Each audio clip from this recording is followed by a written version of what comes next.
Lesson 152. The power of decision is my own. Hi there. Would you like to see what happens when you truly believe in your power to make decisions? Here's an interesting concept to start with. Nothing can happen to us unless we choose to let it. No one can experience loss or pain or fear or sickness unless they choose to experience it. Even death couldn't happen without consent. Everything that happens is a result of our wishes and choices. This is our world, and this is its whole reality. And this is where we can find salvation. We may think that this viewpoint is too extreme, but can truth have exceptions? If we have the gift of everything, can we really lose anything? Can pain and grief be part of peace and joy? Can fear and sickness enter in a mind where love and perfect holiness live? Truth must be all-inclusive, or it is not truth at all. Let's not accept any opposites or exceptions, because that would mean to contradict the truth entirely. Salvation is the recognition that only truth is true, and nothing else.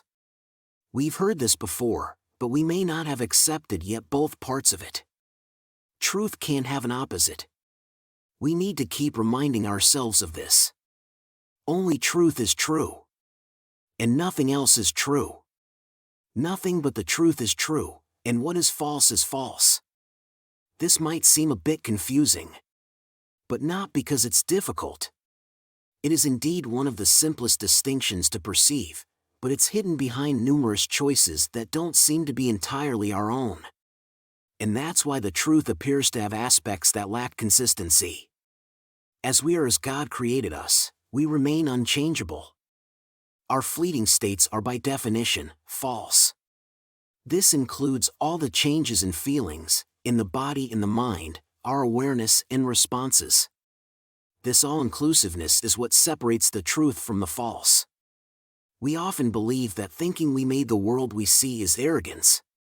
But God didn't make this world, that's for sure. How could He know of the ephemeral, the sinful and the guilty, the afraid, the suffering and the lonely? How could He know of the mind that lives within a body that must die? By thinking He made a world like this, it's like accusing God of insanity. Only madness could make such a world. And He is not mad. God didn't make chaos nor opposites to truth. This would contradict His will and allow death to triumph over life. Thinking all of this would be arrogance. True humility lies in recognizing that these things are not of Him. In truth, we cannot see what God did not create. Believing that we can perceive what God did not will into existence is the height of arrogance. Let's be humble today, and accept what we've made for what it is. The power of decision is our own. The power of decision is my own. Let's decide to accept our rightful place as co-creators of the universe, and all the false things we think we made will disappear. What will remain is what has always been there and always will be eternally as it is now. And this will replace all self-deceptions we have made to take the place of the altar to the Father and the Son.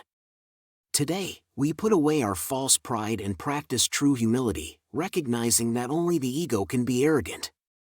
Truth is actually humble in acknowledging its power, its changelessness and its eternal, all-encompassing wholeness.